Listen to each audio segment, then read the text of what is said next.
Hi,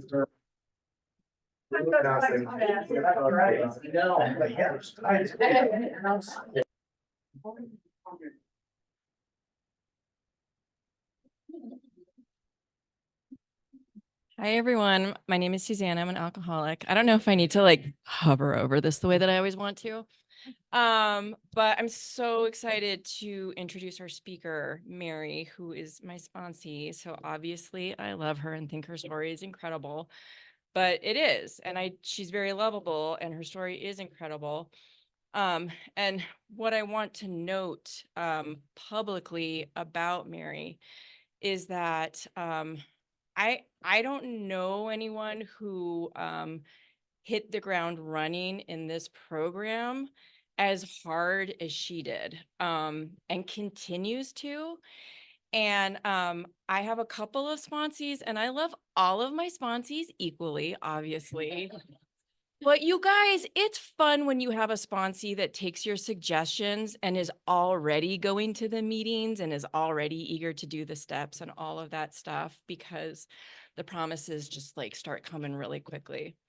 And so that's been my joy and experience with Mary is, oh my God, the willingness. I take notes because I'm not willing. I'm like really hard-headed. And when my sponsor suggests something, I'm like, we'll see, you know. So anyways, man, just so grateful to be up here and to be introducing Mary and what she has to tell us. So that's all I got.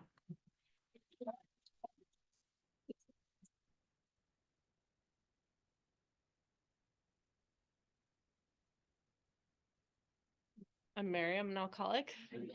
I haven't done this in a while, so yeah, my story. So my sobriety date is April 29th, 2021. And that's not the day that I quit drinking. I quit drinking a while before that, but I will get to that. That's the day I came into the program and started working a program, and actually got some emotional sobriety, because before I was just dry and I was smoking a lot of pot. So, what it was like, I grew up in Southern California, in San Diego. And anyone who has been down there knows that it's full of all these like beautiful, perfect looking people. And that was not me. And I was very insecure. I was a very shy kid. I did not know how to make friends. I did not know how to deal with people. I kind of lived in this little fantasy world of my own. And I would do anything I could to escape. I grew up in a family where my parents were fighting all the time. My dad drank, every night. I don't know if he's an alcoholic, but he definitely drank every night. As soon as my parents would get home, they'd be fighting with each other. So I was constantly looking for a way to escape. And a lot of times that was by me just taking off. And I grew up like 2 blocks from the beach. So I was down at the beach all the time. When I was 6, I started stealing my dad's cigarettes because I liked the way they made me feel. And I was pretty much doing anything I could to get out of the way that I felt normally. I think the first time I smoked pot, I was like 9. Um, and I gotta be careful because my old my Della was my nanny from the time I was 9 to 11. So, it's kind of like speaking in front of my parents. And I'm sure she didn't know that that's what I was out doing. So, I never felt very comfortable in my own skin. I didn't make friends easily. I was not very social. My mom was always trying to force me to socialize with people, and that just wasn't really my thing. I was into sports. I I started playing softball when I was probably 8 or so, and got really good at that. And I always felt okay when I was being active. That was like pretty much the only time I did feel okay, because I didn't feel okay when I was having to interact with people. Um, I started drinking when I was 15, and um, I, from pretty much the very beginning, I never drank like a normal person. I hear a lot of people talk about, that they're an alcoholic, but they used to be able to drink like a normal person, and then all of a sudden something shifted. And for me, that wasn't the way it is. Anything I do, I'm gonna go all out on it, because that's just the way I am. Like, if it makes me feel good, I want to do more and more and more of it. Um, and I had no idea what alcoholism was. So I was, from the time I was like 15 to 17, I spent a lot of time. So most of the people I drank with were older. They were guys. They spent most of their time down at the beach. Half of them are dead now from alcoholism. Um, and I would get out of school early because I had a fourth period teacher who was a stoner and taught biology. And I was very good at manipulating him and getting him to let me leave class early. I'd go down to the beach and start drinking. And then I could always find someone to buy me alcohol. And I had the guys at the corner store convinced that I was old enough to buy my own alcohol, because I always looked a little bit older than I was.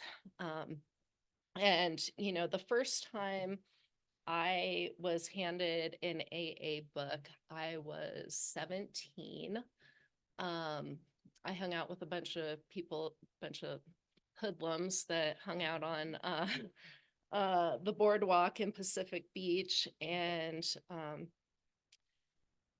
a couple of them were sober, and one of them handed me an AA book, and I looked at it and I was like, no, I see God in here, and I don't think this is for me. But I did decide to stop drinking um, on my own for about a month, because I was dating someone that was sober. And it didn't last very long. I ended up starting drinking again because I didn't think I had a problem. Um, I dropped out of high school when I was halfway through my junior year, because I caused a lot of problems for myself, especially going to parties on the weekends and getting drunk and doing things that I regretted. And I just couldn't deal with being in high school anymore. So I dropped out. I went to community college for a semester. I was a volleyball player. They wanted me to play volleyball for the college. And I went back the next fall, and they realized that, because this was like the early 90s. So it wasn't like everything was computerized, but they found out I hadn't graduated from high school, so I wasn't allowed to play college volleyball. And my life just kind of, I don't know, that semester I ended up going to an alternative school, and I did my last year and a half worth of high school in 4 months by going to school from 8 in the morning till 8 at night. Um, and I completely burned out. I was dating someone who was 7 or 8 years older than me, very mentally unstable. He threatened to kill me and kill himself if I broke up with him, and I saw no way out. And so one night I had been drinking, I don't know, a couple bottles of wine, and I had some pills, and I tried to overdose. Um, the next morning, and of course it's like a Wednesday, the next morning my alarm was going off for school, and my door was locked, and my dad heard it, and was wondering why I hadn't gotten up yet. And he knocked on my door, and I guess I stood up and I fell. So he heard me falling and and felt that the door was locked, and freaked out, got the door open, had to call 911. I ended up in the hospital for a while. And then I went back to school and pretended like nothing happened, and finished up school there, and then decided that I needed a change. And my problem was all the people I was around. And if I wasn't around those people, I wouldn't party as much as I did. So I moved to Montana, where I thought, people aren't going to party the way that they do in San Diego. But I'm the kind of person that wherever I go, I'm going to find people that drink the way that I do and that use the way that I do, because that's just, I need people around me that are doing the same things I'm doing, so I don't feel bad about it. Um, so, I moved to Montana. I went to school. I had a few good years in there. You know, I I'm a hippie. I went on Dead tour during the summer. I went to school during the rest of the year. I take Tuesday, Thursday classes so I could snowboard 5 days a week. Life was good. And during that time, I had some kind of challenging things happen to me. One of my best friends from San Diego was in a river accident and died. And I'm the kind of person that will use any excuse to drink more and to use more. And so I used that as an excuse for a while. About a year after that, an ex-boyfriend of mine died in a snowboarding accident in an avalanche in Lake Tahoe. And that was another thing that I used uh, to justify my drinking, because I was depressed. And, that kept up for a while. When I was 24, I was in a car accident. I was T-boned by a drunk driver. It was at like 7 in the morning. I was going to class, and ended up messing up my back pretty bad. Um, at right around that time, I had met my first husband, knew him for about 3 months before I got pregnant. Met him at a bar at Charlie's. And that was a place that I spent a lot of my drinking days. So, I got pregnant right after I had this car accident, and I was able to stay sober when I was pregnant. I was not a very pleasant person to be around, because I was mad and I was pissed off that I couldn't drink. And then the hormones, and yeah, yeah. Luckily didn't get an assault charge, but I did definitely throw things at my ex-husband a few times. And so I had a couple of kids. I kind of slowed down after that because I had little kids I had to take care of. And I took that pretty seriously. When my daughter was about 2, um, I got divorced from my husband. Like I said, I had met him in a bar. We were both alcoholics. It was a very toxic situation. And I used that as an excuse to party more. And I did. During both my divorces, I partied pretty heavily. Um, got to the point, that broke up. Within maybe a month or two, I'd started dating my second ex-husband. And who I met at the bar too, same bar. Because that's, I have this pattern. I just keep going back to doing the same thing over and over again, not learning my lesson. And um, we were together for about 13 years.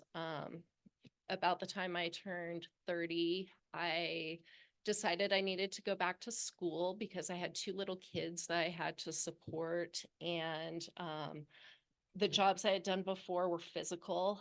By that time, I had had 2 back surgeries. I had my back fused when I was 28, 28, and then I had hardware removed from it when I was 29. So I couldn't do the physical jobs I had done before. So I needed to go to school. And I thought that would be a really good idea for me to go to pharmacy school.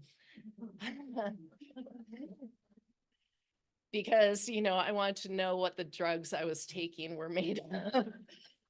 So, I did that. I don't recommend going to pharmacy school with two little kids. It is very difficult, especially when you're trying to raise them by yourself and don't have a ex-partner that is stable. So, I struggled pretty hard during pharmacy school. I know I wrote my so when I was trying to get into school, one of my dogs died, and I had to write my essays for pharmacy school, and I didn't even care. And I was drunk the whole time I was writing them, but I somehow got in. The week that pharmacy school started, my other dog, who I had had since I was 19, died of cancer too, and I was just like, fuck. Um, so I guess that should have been a sign that maybe I shouldn't be in pharmacy school. But anyways, I did my 6 years of pharmacy school. I I'm the kind of person that was able to maintain getting good grades while I was drinking every day. I don't know how, but I was able to do that. So I graduated with honors, got a job, moved out of state, hated my job, was drinking a lot on the weekends. And this whole time I was addicted to painkillers because I had back pain. And I moved away for a couple of years, came back to Missoula. I was working as a traveling pharmacist. So I went to a bunch of different pharmacies. So I was never at one place for very long. And I started stealing pills from the pharmacy I was at because my doctor was not prescribing enough. And I was working very long hours. And so, I needed to take something to help me not have to eat. And I was taking something to help me my pain, and then I was taking something to help me fall asleep, so it went on for a while. So what happened was in 2015, um so I'm a deadhead, and anyone that's a deadhead knows that 2015 was their 50-year anniversary, and I got tickets to go see them in Chicago. And I went back there. I had a friend living in Milwaukee, so I went to Milwaukee first. It was during Summerfest, so I was able to go see another Grateful Dead band there, and then went down to Chicago. And when I was in Chicago, um, and I'm the kind of person that, like, I just pack up my car and I sleep in my car. So I'm downtown Chicago, sleeping in my car in a 24-hour parking garage because it was $20 a night. Um, and so I go to the first show, and I met some people and started talking to them. The second show was on 4th of July, and I did not have a ticket. So I'm trying to get in, trying to sneak in, trying to bribe the guy at the door. And I'm not really sure how it happened, but somehow it happened that I was in the venue. So I was like, awesome. And I had met this guy outside who was trying to do the same thing. And so we both got in and we're like, what? Wow, this is cool. Um, so I was in line getting beer, and someone offered me some mushrooms. And of course I said yes. And took some mushrooms, and that night I was like, fuck, what am I doing with my life? Like, I hate my life right now. I hated my job. I hated my husband. I hated everything about it. I came back to Missoula, um, quit my job. Um, but before I could leave, so I had a plan to run away because that's what I do is I run away from my problems. So I had been planning this getaway to leave to go back to San Diego, and it was my last day of work. And I went in, and the general manager from Billings or whatever was there, and he said he wanted to have an exit interview with me. And I was like, okay, I'll tell you everything that's wrong with this place. And I sat down, and he was like, so we have video of you stealing drugs from the pharmacy. I was like, fuck. You know, my stomach just sank. I was like, oh my God. Like it was the most humiliating day of my life. So I somehow got through the next hour. Luckily, I hadn't taken any drugs that morning, so they weren't able to call the cops and have me arrested. Um, and he told me he was not going to call the cops because I'm not sure why. I don't know if he didn't want the exposure of the fact that they didn't keep very good, tabs on their inventory that allowed me to steal drugs for over a year, or what the reasoning was. But I was able to leave. I was in Polson, working in Polson. I drove back to Missoula. I packed everything in my car and left notes for my kids were teenagers, left notes for my husband and my teenagers, and said, I'm out of here. I gotta go. I knew that I was spiraling down, and I knew that things were going to get really dark in my life, and I did not want them to witness it. So I took off to San Diego. I ended up staying there for about a month. Went back, hung out with my old friends.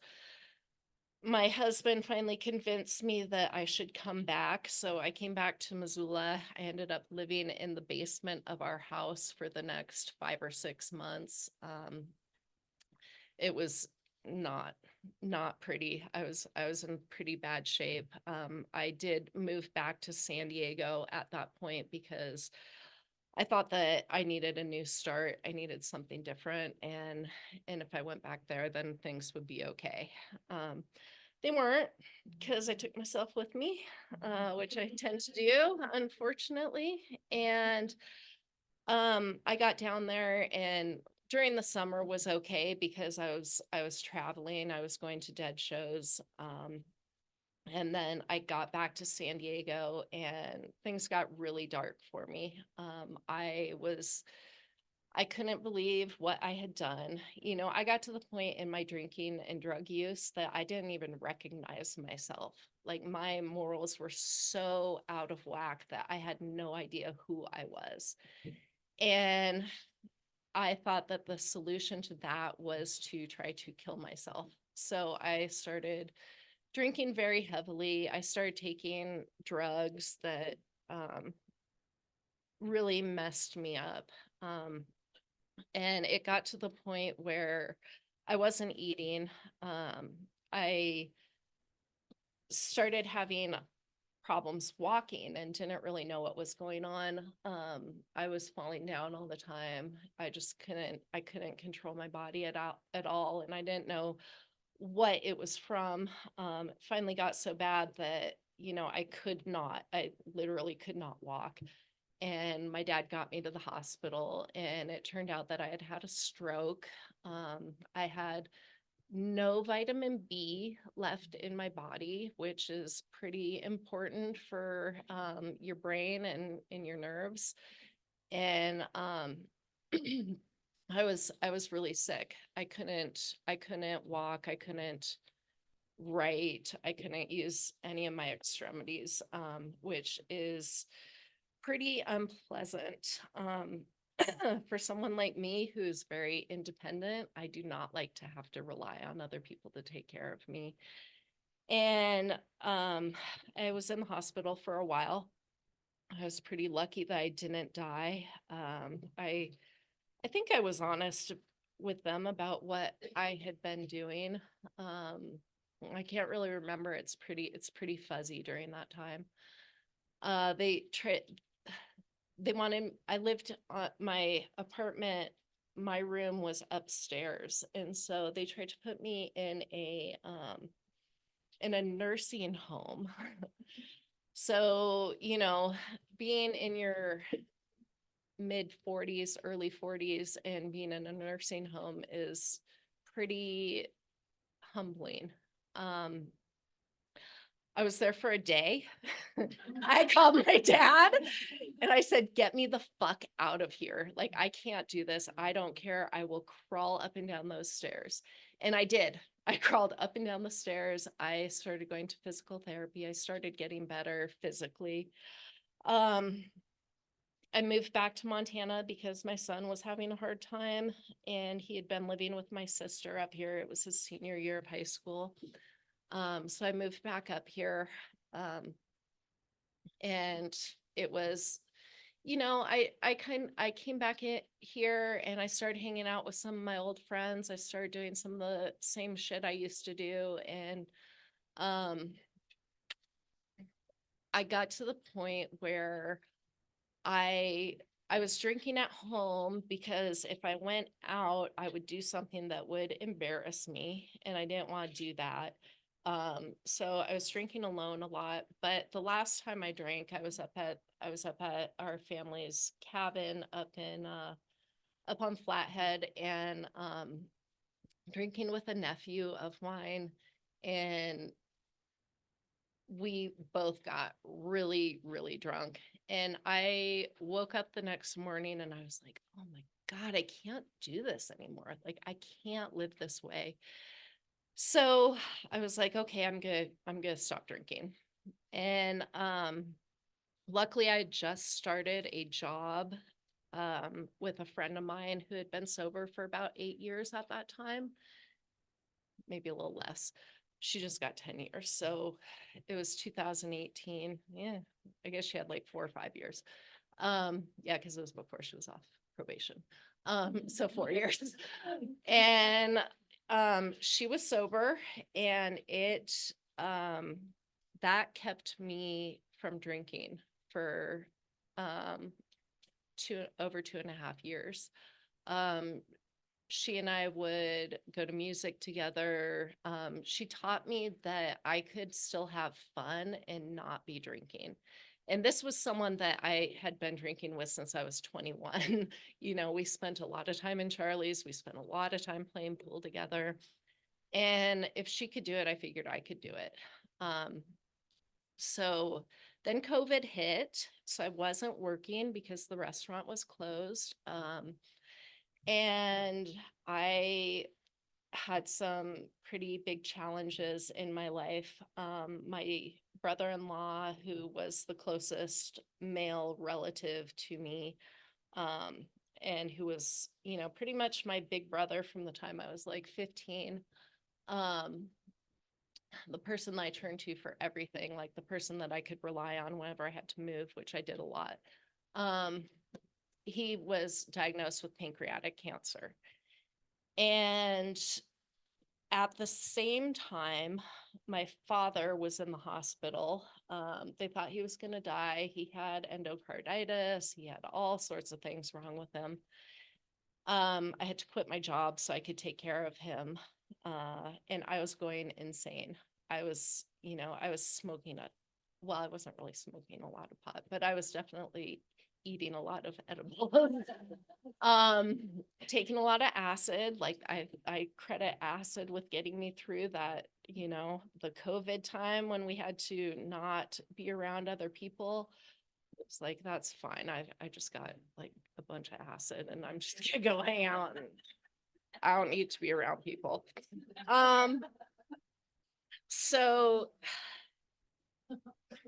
when I decided to come into AA, it was kind of a double pronged thing. I had a friend in San Diego who is a musician, and because it was still COVID time, he would stream music from Balboa Park where he'd play every day. And so I was watching these streams and he and I were talking back and forth, and he was in Al-Anon and he heard the stuff going on in my head and he was like, yeah, you might want to try an AA meeting. I was like, yeah, I've been thinking about it, because at the same time, um, Della had moved back to Missoula, was going through some of the same shit I was with her parents. And she heard my resentments, especially with my dad, and how unappreciative he is that I've changed my whole life to take care of him. Of course, not having that like other side of it, like, well, what did he do when you were fucked up, just like, oh, I can't believe he'd make me, quit my job and do this and da da da da. And so Della was like, I know you don't think you're an alcoholic, but why don't you come to an AA meeting with me? And I was like, okay. Like I didn't have any solution. I didn't know what to do with myself. And so I figured I'd try it. She took me to the 8 a.m. meeting. I felt extremely out of place there. I was looking around. There's all these happy people at 8 in the morning, which is just fucking weird. And they're all like clean, and I'm like this dirty hippie, and I'm like, I don't know. Um, I don't know if I heard, and I did not say it was my first meeting. There was no way I was doing that. I did not want all the attention on me. I hate that. So, I kind of heard some stuff that maybe like resonated with me a little bit, but the end of the meeting, Della was like, what'd you think? And I was like, I don't know. I think I'm more of a drug addict. Maybe I should go to NA. Um, And it wasn't until a couple days later that I was at the Bonner Park meeting, and I heard some people share there, and I heard one woman share about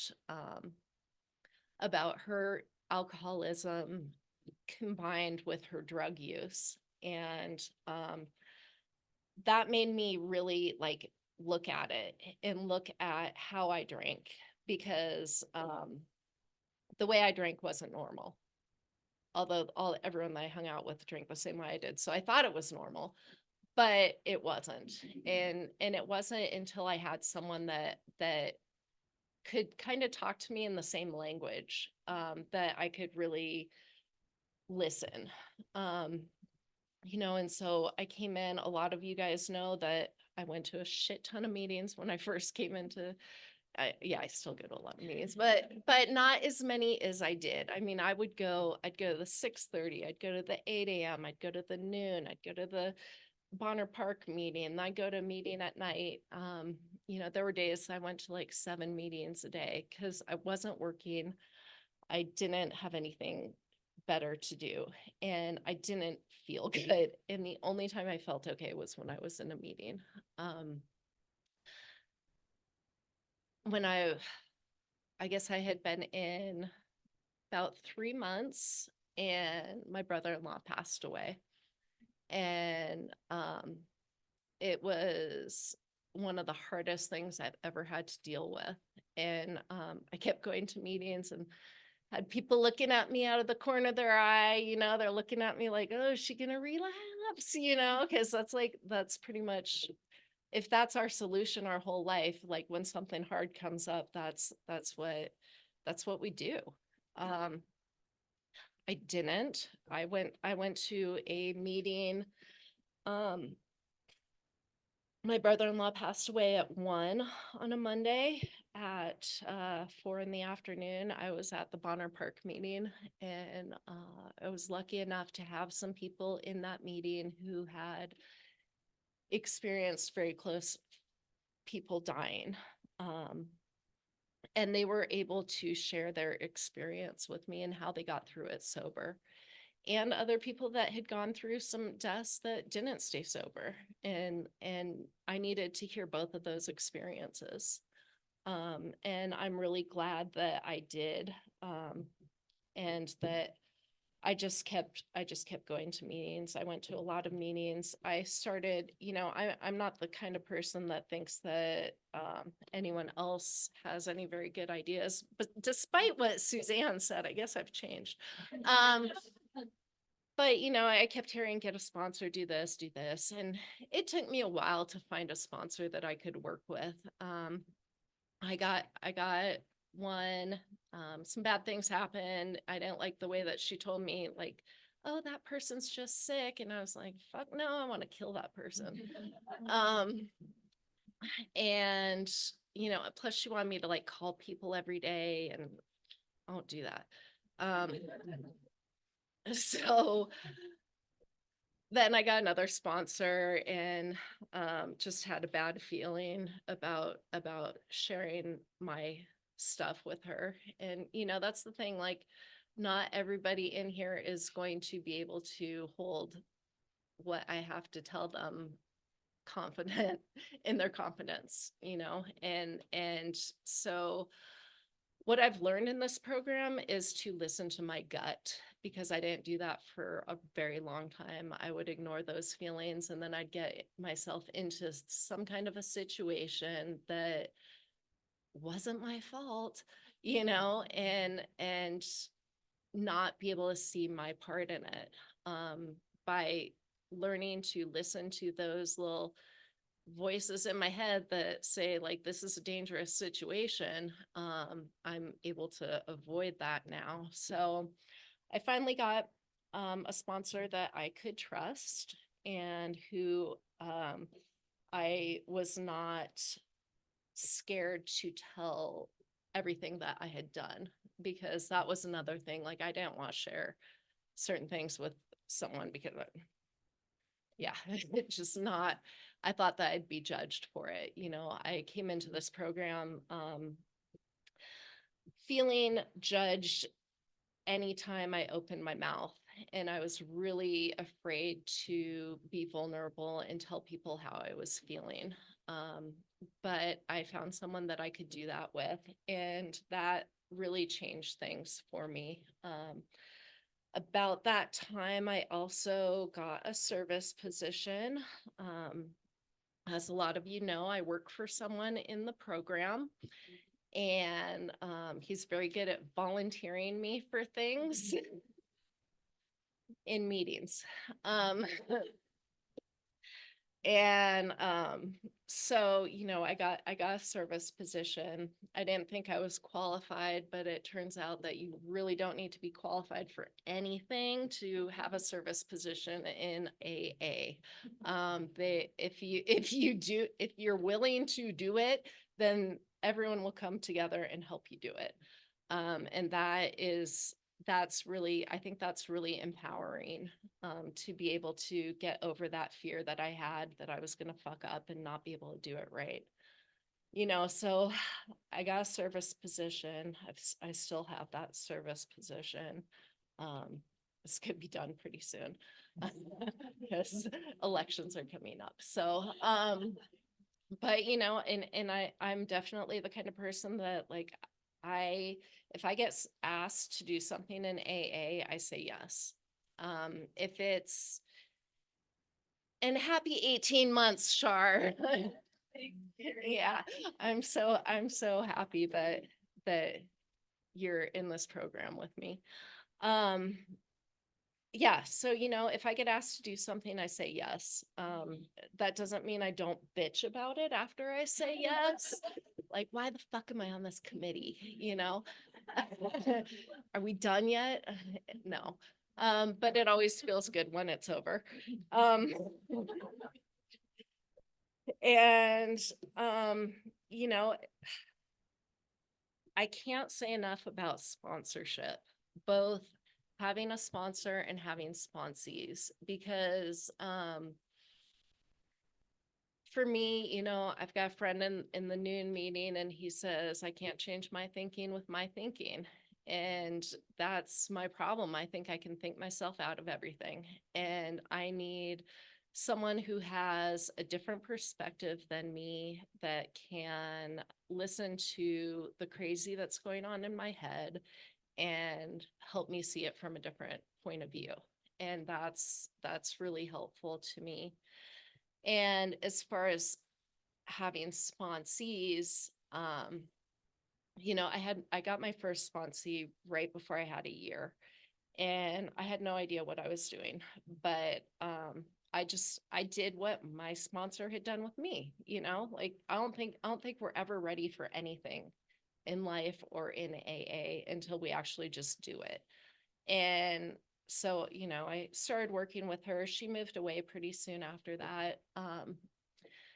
But I need to have other people that I'm working with, because otherwise I'm going to get really bogged down in what's going on in my life and what's wrong with my life and how I don't like this and how I don't like that. And if I am meeting with other women every week, I can listen to what's going on in their lives, and I can get out of myself for a little while.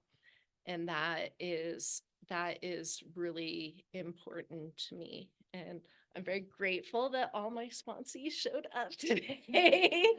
And that's another thing. Like, I did not want to make friends when I came into this program. I didn't want to hang out with a bunch of sober alcoholics. That sounds really fucking boring.